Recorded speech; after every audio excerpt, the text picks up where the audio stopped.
remember what an omnibus is?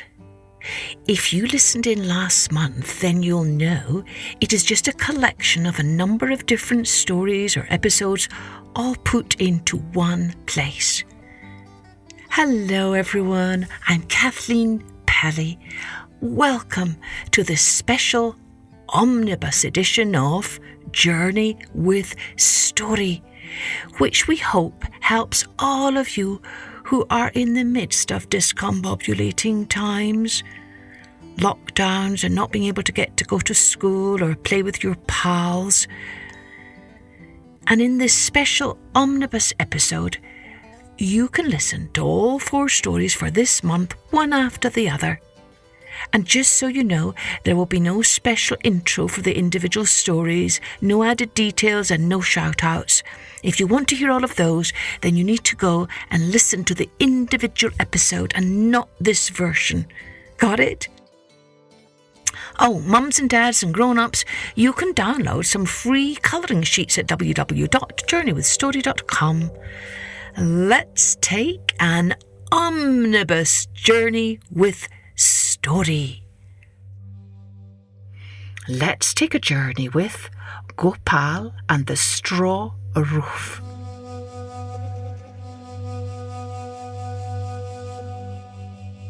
Long, long ago in India, there lived a jester called Gopal. In those days, the Maharaja had many jesters in his court, as he had a lot of difficult problems to solve, and so he needed jesters to keep him amused with jokes and pranks and other distractions. Sometimes he even depended upon his jesters to give him advice and help him solve problems. But of all his jesters, Gopal was the king's favourite, for not only was he clever and funny with a sharp wit, he also had a kind heart and was always ready to help all his friends and neighbours as well as the king himself. Now, one winter morning, Gopal sat inside his hut, shivering with cold and staring up at his flimsy straw roof. Today it was sure to rain, and if it rained hard enough, then that roof was bound to leak. Just then, Gopal's wife marched into the room and started to scold him. "Have you seen the roof on our house? Have you seen the state of it?" "Ah, yes, I know," said Gopal with a sigh. "I know the straw is thin in places. We will need to replace it with a mound of fresh hay. Don't you feel ashamed that you have to attend to roofs even now after all these years?" his wife continued to scold. "Straw roofs have to be redone from time to time. What's shameful about it?" asked Gopal. "But it is such a disgrace, such an embarrassment that we only have a straw roof for shelter," snapped his wife. "There is no shame in living in the house of our ancestors," replied Gopal. "Oh, it is no use arguing with you. I see that I am doomed to live in a straw hut all my life," said his wife as she flounced off in disgust. But left alone with his thoughts, as he felt the slow drip of rain falling through the roof now and plopping onto the ground where he sat, Gopal began to think. Maybe there is something in what my wife says. That was when he devised his clever plan. The next morning, Gopal arrived quite late at the king's court, and again on the next morning and the next. Morning after morning, he arrived later and later at the court. "What is the matter with you, Gopal?" the king demanded. "You always come late these days." "I am planning to have Kartik Puja at my place this year," said Gopal. "But you have it every year. Why should that cause you to be late?" "Well, it will be special this time," said Gopal. "I am planning to invite Your Majesty that evening." "Ah, I see," said the king. "Very well, I will be there." When the day of Kartik Puja arrived, Gopal's wife was distraught when she heard that the king himself would be their guest. "But where is he going to sit? "We don't have a seat that's high enough for him," she said. "You leave the seating arrangements to me," said Gopal. "Where is the ladder?" "What on earth do you need the ladder for? Govinda borrowed it yesterday," said Gopal's wife. Govinda was Gopal's next-door neighbour. Gopal shot across to his house to retrieve it, but when he arrived home, his wife was screaming, "My best mattress is gone! It's not in my bed anymore!" "Don't shout your head off, woman. I've taken it." "But why? Are you quite crazy? First the ladder, and now my mattress." But Gopal paid her no heed and set about finishing all the preparations for their royal guest. Before long came the sound of galloping horses. The king's carriage rolled into the small lane outside, and Gopal immediately ran to the door to greet the king. But instead of asking the royal party to step inside the courtyard as usual, Gopal led them to the back of the house. "Where are you taking us, Gopal?" asked the king in surprise. "This isn't the way to your house. Don't you usually feed people in your courtyard?" "Of course not," said Gopal. "I don't have a seat that's high enough for you in my house. I can't insult your majesty just because you have agreed to come. I have arranged for you to sit on my terrace. At least it's a place as high as you're used to." To the Maharaja's utter astonishment, Gopal pointed to the sloping straw roof of his house. There was a mattress on it, hanging at a precarious angle. A ladder stood propped against the wall, barely touching the roof. "There, your majesty," said Gopal in a humble voice, "a seat high enough in keeping with your status." "Are you off your head, Gopal?" shouted the Maharaja. "How can anyone sit on that sloping straw roof?" "But, sire, I am not asking you to sit on the straw. I have spread a mattress for you to sit on," said Gopal. "It is quite easy to climb up this ladder. Only a few rungs are missing." "You must be crazy if you expect me to go up that broken ladder and sit on your straw roof," cried the Maharaja. "I never heard of such cheek." "It is not cheek, sire," said Gopal. "It is the best I can do. How else can I entertain you in a mud house?" The Maharaja looked at Gopal, his ladder, and the mattress hanging down, and then he burst out laughing. "I get your point," he said at last. "I will send my builders first thing tomorrow morning. They will convert your thatched hut into a fine brick house, a 2-storied one. Satisfied?" Gopal bowed low with folded hands, well pleased with himself. Now was it any wonder that he remained the king's favourite jester for all of his days?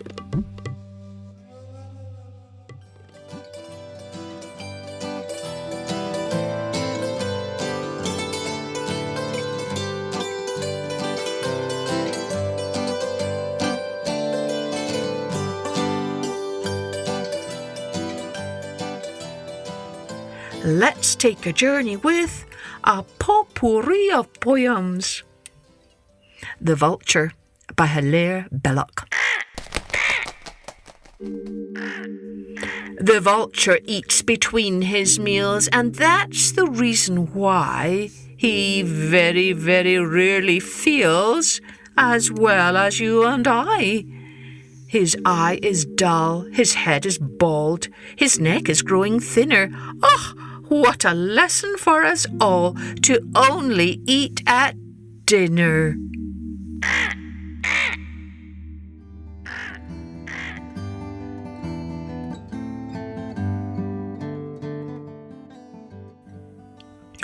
Will There Really Be a Morning by Emily Dickinson. Oh, there's going to be one word that the poet uses here, pilgrim. Pilgrim just means a person who is travelling to another land, but it can also mean, as it does in this poem, a person like you and I who are simply travelling through this world on our journey of life. Will there really be a morning? Is there such a thing as day? Could I see it from the mountains if I were as tall as they? Has it feet like water lilies? Has it feathers like a bird? Is it brought from famous countries of which I have never heard? Oh, some scholar, oh, some sailor, oh, some wise men from the skies, please to tell a little pilgrim where the place called morning lies.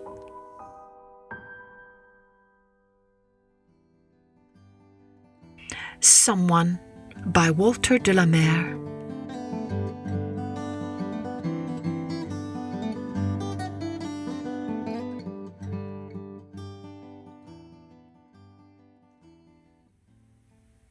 Someone came knocking at my wee small door. Someone came knocking, I'm sure, sure, sure. I listened, I opened, I looked to left and right, but not there was a stirring in the still dark night. Only the busy beetle tapping in the wall. Only from the forest the screech owl's call. Only the cricket whistling while the dewdrops fall. So I know not who came knocking at all, at all, at all.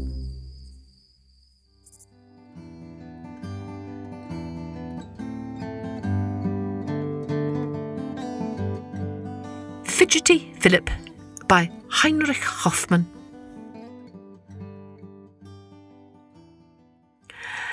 Let me see if Philip can be a little gentleman. Let me see if he is able to sit still for once at table. Thus spoke in earnest tone the father to his son, and the mother looked very grave to see Philip so misbehave. But Philip, he did not mind. His father, who was so kind. He wriggled and giggled, and then, I declare, swung backward and forward and tilted his chair, just like any rocking horse. Philip, I am getting cross. See the naughty restless child, growing still more rude and wild, till his chair falls over quite. Philip screams with all his might, catches at the cloth, but then that makes matters worse again. Down upon the ground they fall, glasses, bread, knives, forks, and all. How Mamma did fret and frown when she saw them tumbling down, and Papa made such a face. Philip is in sad disgrace. Where is Philip? Where is he? Fairly covered up, you see, cloth and all are lying on him. He has pulled down all upon him. What a terrible to-do! Dishes, glasses snapped in two. Here a fork and there a fork. Philip, this is naughty work. Table also bare, and poor Papa and poor Mamma look quite cross and wonder how they shall make their dinner now.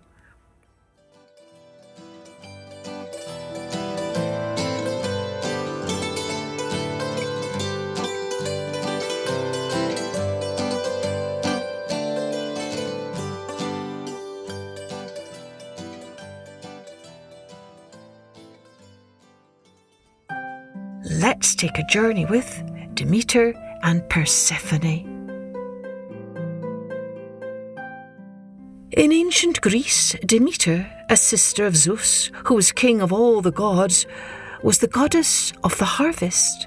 So it was she who made sure the crops grew well and the people always had enough to eat. All the humans loved Demeter because she watched over the earth, sending sun and rain and everything they needed to reap rich harvests. Demeter had one child, a daughter called Persephone, and like her mother, Persephone was kind and caring, with a happy nature and the sweetest smile. Everywhere she went, she spread grace and goodness and light. All the humans loved her, but no one loved her more than her mother. Demeter liked nothing more than to spend hours in the company of her delightful daughter, chatting and laughing, watching her grow into a radiant young woman who enchanted all she met.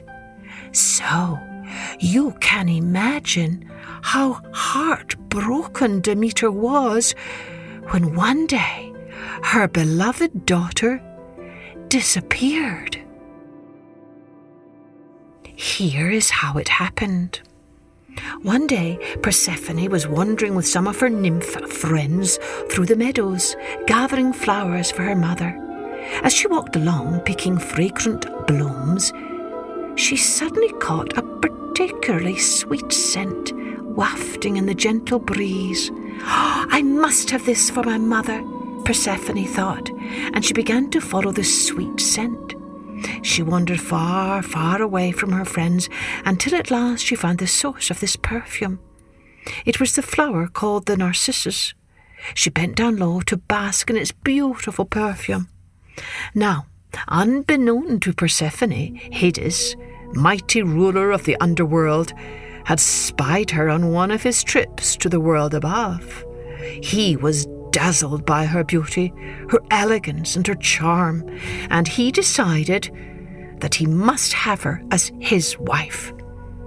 Knowing that Demeter would never agree to her daughter living with him in his gloomy world of the dead, he decided to visit his brother Zeus to discuss the matter with him. Surprisingly, the great god Zeus agreed to Hades' plan to steal Persephone away from her mother and bring her to the underworld. So, as Persephone was delighting in the beauty of the narcissus, she suddenly noticed that the sky had turned grey and dark. Darker and darker it grew until it was almost black. She heard a deep rumble that seemed to shake the very earth she stood upon, and then a crack appeared, and Persephone trembled with fear as she watched a great chasm open up before her. With a deafening boom, a hiss of steam and clouds and billowing smoke, the god Hades appeared, driving his horse-drawn chariot of black and gold. Persephone froze. Her eyes grew round with terror, and the freshly picked flowers spilled from her fingers. Hades leant from the chariot, scooped her up, and turned his horse's back towards the opening. Persephone screamed, "Oh, Mother, Mother, help me!" As down, down, deep down, into the widening crack in the earth, the chariot plunged. Cavernous rocks split apart to make way. It was a world of sparse light, all black and grey. Hades had led a sad and lonely life in the depths below. But now he felt light and happy and more alive than ever in the company of this beautiful Persephone. He begged her to stay and be his bride and help him rule the underworld. But Persephone could not bear to be in such a dark and horrible place. She cried and cried until she had no more tears left to weep. She refused all offers of food, for she had heard the legend that those who eat in the underworld can never return. So she determined not to let a morsel of food pass her lips. Each day Hades would visit the splendid chamber he had prepared for Persephone, bringing dainty morsels to tempt her and declaring his love for her. But each day she turned him away, refusing to listen. But after some time passed, Persephone began to look around her and could not help but admire the tasteful decorations, the soft, silky furnishings, and all the sparkling, bejeweled surfaces. One day, when Hades entered her room, she looked at his dark, strong face and saw the sadness there mixed with love. And she felt a strange stirring in her heart, as if maybe she could find it in herself to care about this Hades.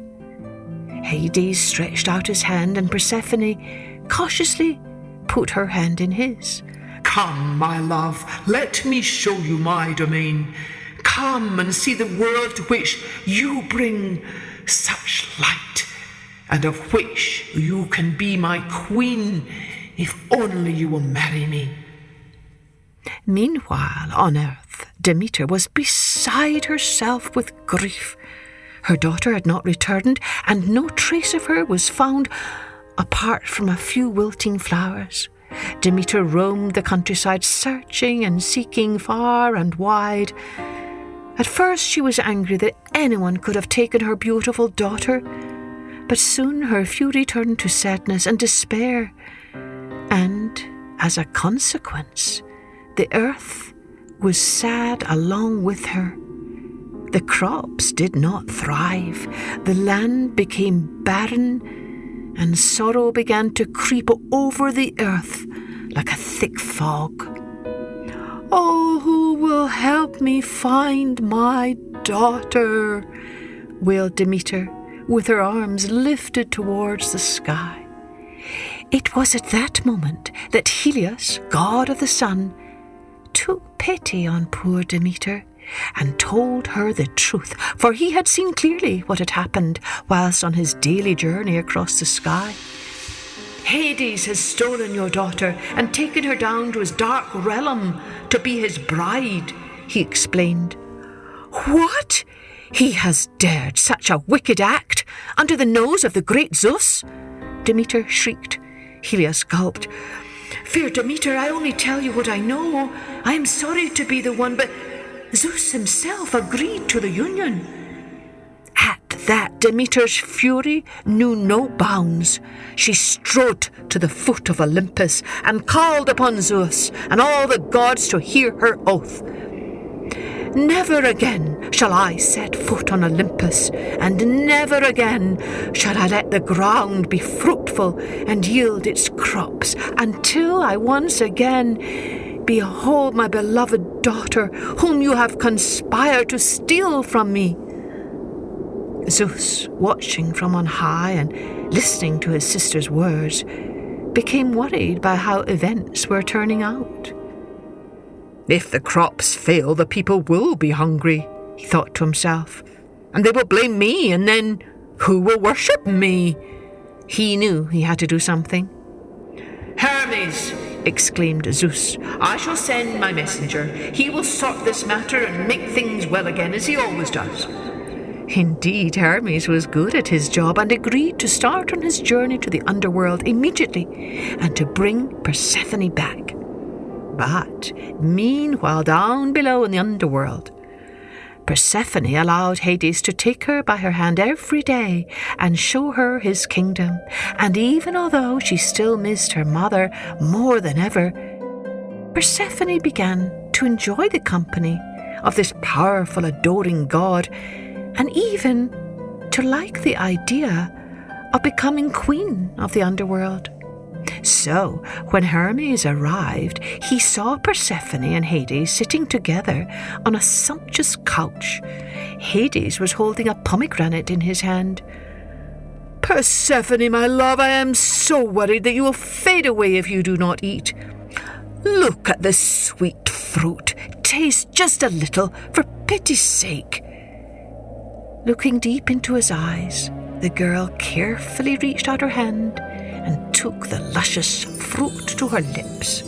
Deliberately, she swallowed a few seeds, just 6. "No," Hermes thought. "I'm too late. For now that she has eaten of this fruit in the underworld, how can I ever bring her back to her mother?"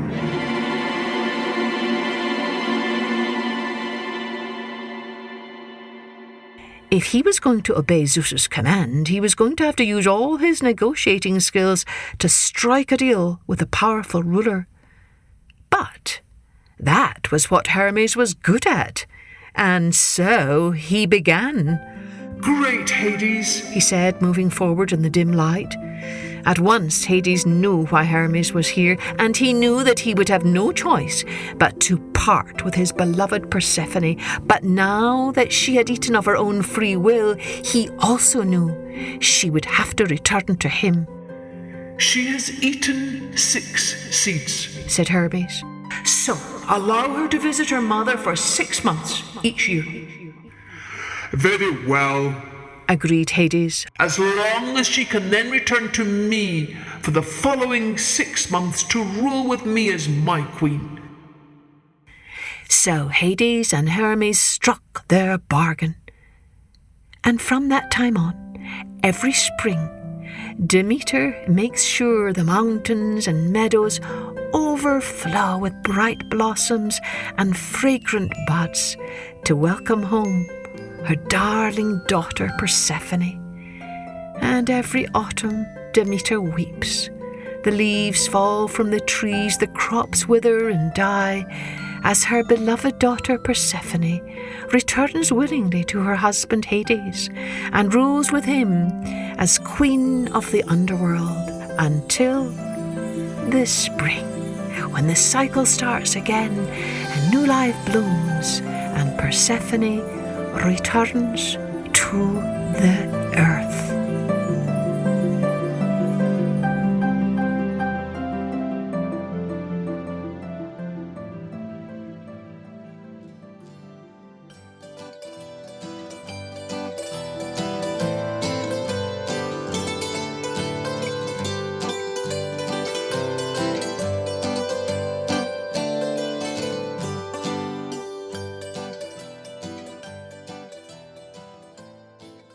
Let's take a journey with How the Rabbit Lost Its Tail. Long, long ago, rabbits had extremely long tails, and long, long ago, a rabbit and dog were the best of friends. Back in those long ago days, the rabbit and the dog spent a lot of time together, just like best friends do. They had breakfast together, lunch together, and dinner together. One morning, when the rabbit and the dog were enjoying a tasty breakfast together and chatting about this and that like best friends do, along came Anansi. Now, Anansi was rather jealous of rabbit and dog and the friendship they shared. The dog noticed Anansi first and said, "Anansi, what are you doing up so early? You never get up before 12 o'clock. "I got up early," answered Anansi, "because there is a boat leaving soon for the magical island." "But I have always wanted to see the magical island," said the dog. "Oh, but you cannot go. Why not?" "You don't have any horns," explained Anansi, "so you can't go." "But I want to go on the boat. I want to go on the boat. I want to go on the boat." The rabbit turned to the dog and said, "You heard what Anansi said. We don't have any horns, and so we cannot get on the boat." Smiling to himself at having planted the seeds of trouble, Anansi scuttled away back to his home in the woods. Meanwhile, the dog still fretted about getting on the boat. "Please, please, can't we find a way to get on the boat?" he begged. "Wait, let me think," said the rabbit. "Oh, wait, I do have an idea. Let's go into the woods and get 2 long sticks each and a couple of leaves. We will poke the sticks up through the leaves, and we will gather some vines and tie the sticks together, just like headpieces, like bonnets, and once we place them on our heads, we will look as if we do have horns." And so that is just what they did. They rushed off into the woods and found 2 long sticks, and then they each gathered a couple of leaves and poked the sticks up through the leaves, and after that they found some vines and they tied the sticks into the headpieces, like bonnets. Now, the headpieces were rather heavy, and so they had to help each other place them onto their heads. The dog said, "Rabbit, you help me put mine on, and then I will help you with yours." The rabbit agreed. He picked up a headpiece and he placed it on the dog's head. Then the dog tied a lovely bow under his chin and walked over to the water to admire his reflection. Sure enough, with those sticks pointing up in the air, It made him look as if he had real horns. "See how nice I look." Yes, yes, agreed the rabbit. "You look very nice. Now come on, help me get my horns on." But the dog was still busy admiring himself. Wait, I want to look some more at my new horns and see how handsome I am." "Oh, hurry up," scolded the rabbit. "It's my turn now. I need you to help me." Just then they heard a horn blaring. The magical boat was coming ashore. "Time to go," cried the dog. "Got to dash. Goodbye, goodbye." And off he dashed. "No, no, no," cried the rabbit. "Wait for me." But already the dog had lined up with all the horned animals. A cow, a rhinoceros, a yak, a giraffe, a wildebeest, an antelope, a gazelle, a buffalo, a bison, a unicorn, a moose. All of those animals with horns were boarding the boat, and there was the dog with his false horns boarding right along with them. When the rabbit saw what was happening, he fumed with rage. As the boat started to sail off, the rabbit noticed a little hill next to the water, and he raced over and climbed to the top of that little hill. As soon as the boat sailed by, the rabbit called out, "Captain, Captain, one of your passengers has no horns." But the dog was as crafty as the rabbit, and at once he rushed up to the captain. "Captain, did you hear what that rabbit said? He said, turn the boat to the left. And so the captain, who had not heard at all what the rabbit had shouted, did what dog said and turned the boat to the left.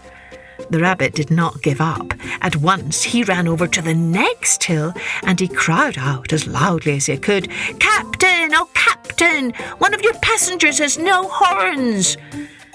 But once again the dog raced up to the captain and said, "Captain, did you hear what that rabbit said? Turn the boat to the right. And again, not knowing what the rabbit had really said, the captain obeyed the dog and turned the boat to the right.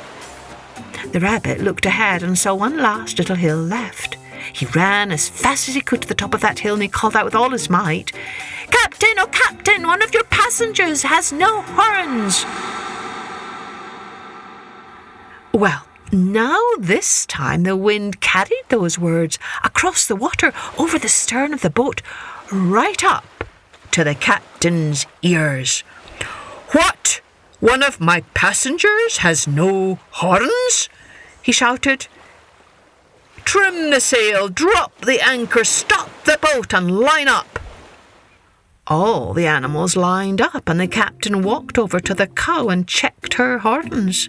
Then he checked the moose and the wildebeest, the yak, the ox, the unicorn, the giraffe, the rhinoceros, the antelope, the elk, and he was getting closer and closer to the dog. The dog knew he was going to get caught, and so he jumped over the side of the boat and doggy-paddled to the shore. When the rabbit saw the dog coming closer and closer toward him and saw the angry fire in his eyes, he decided to turn and flee. As he ran, his tail flopped and flipped and flopped. The dog was drawing closer and closer.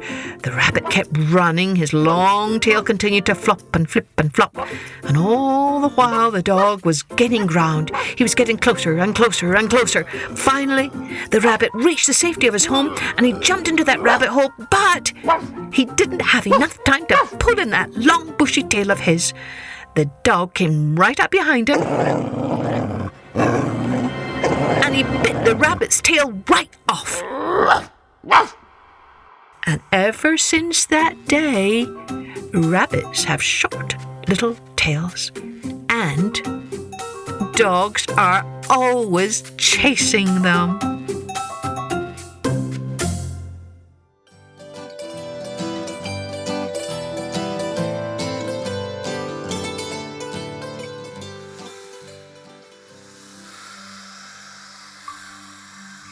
Let's take a journey with the first rainbow. Long, long, long ago, on an island called Luzon, there lived a farmer who had a small coconut farm. He had built a huge wall all around his field to protect it from thieves and intruders. But one day he discovered the wall had been knocked down, so he set to work at once to rebuild it and worked all through the hot day until he had finished just as dusk fell. That night he fell into a deep sleep, so exhausted from all his labour. Rising at dawn, he hurried off again to his fields, but what should he see? But another part of the wall had been knocked down.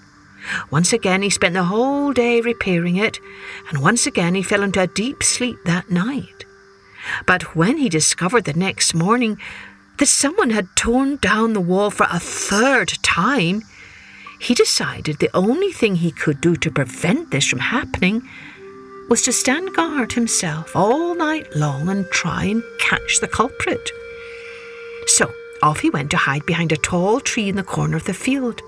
The sun set and the moon rose, and then a huge cloud blotted out the moonlight, and all turned an inky black. Suddenly the farmer heard something. A short, sharp whoosh of air.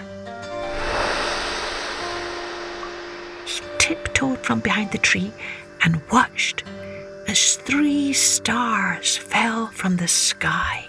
They headed straight for the wall, and just before they landed, they turned into 3 beautiful girls. Their hair was black and soft like velvet. Their skin shimmered like silver, and a pair of large feathery wings fluttered at each of their sides. "Wait, stop!" the farmer cried. He ran toward them, and 2 of the girls quickly spread their wings and vanished into the sky. But the third girl did not move. She seemed stuck to the earth, and the farmer was able to catch her. He held her by the arms. At first he began to scold her for destroying his wall, but when he looked into her eyes, he knew she was a sweet and gentle spirit, and he at once fell in love. Now he could not bear to ever let his star girl go.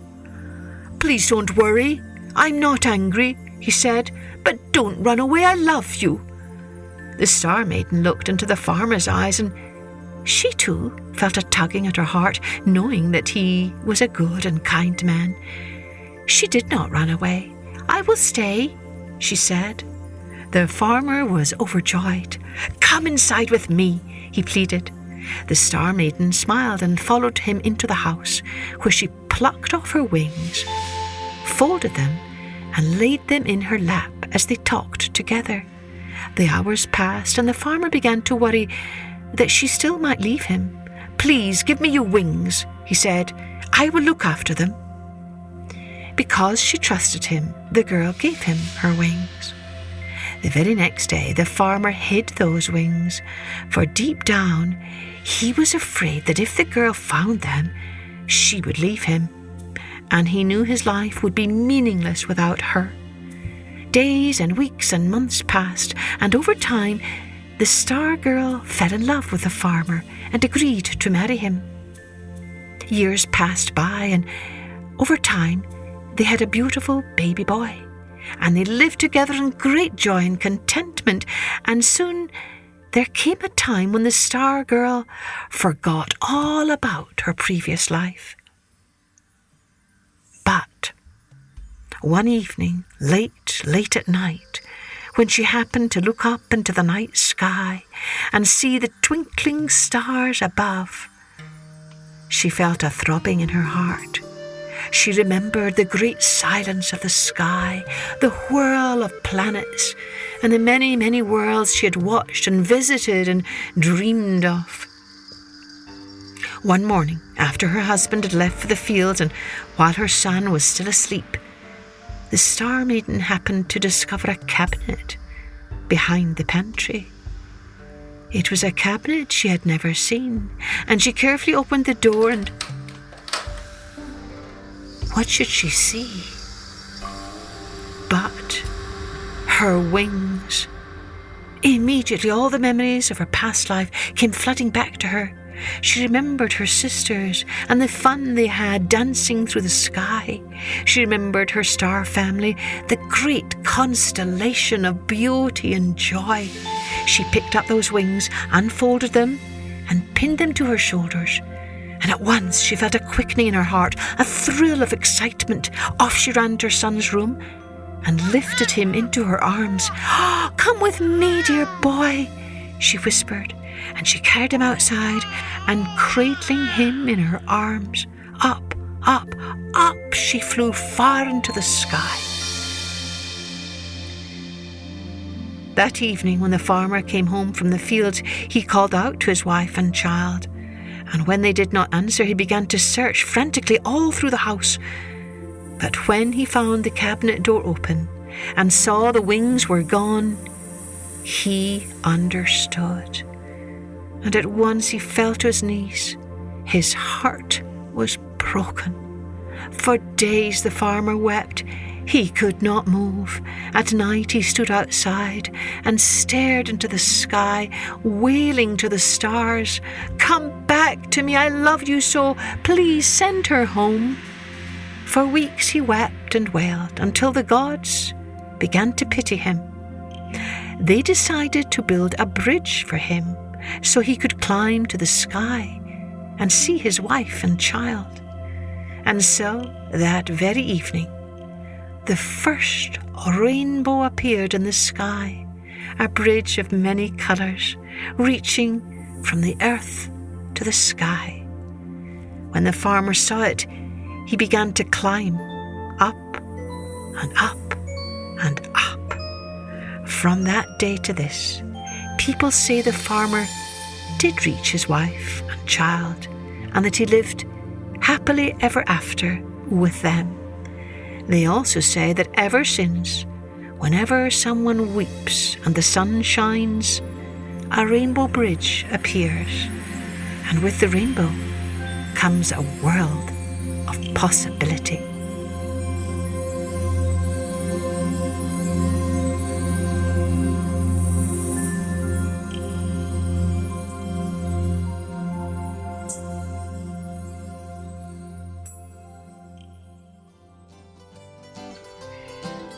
I hope you enjoyed that special Omnibus edition of Journey with Story. And if you're looking for some ideas for further follow-up activities, maybe you can discuss what the story souvenir was for each story. Remember, the story souvenir is just that little glimmer of truth about what it means to be human and live in this world. Maybe you can make a drawing of your favourite episode and send it to me on Instagram at Journey with Story or on our website. Oh, and another activity that a lot of mums have shared with me their kids like to do is after listening to an episode a few times, children like to act it out. So you could get your brothers or your sisters or your friends together and put on a little play for your mums and dads to lighten their day. Oh, and mums and dads, you can get some other ideas for activities and storytelling resources from me if you sign up for my newsletter at www.journeywithstory.com. And if you subscribe to our Patreon page, you can enjoy even more perks and resources. Here's to stories aplenty that fill our hearts with grace and goodness, hope and light, so that we remember, as my favourite poet says, all shall be well.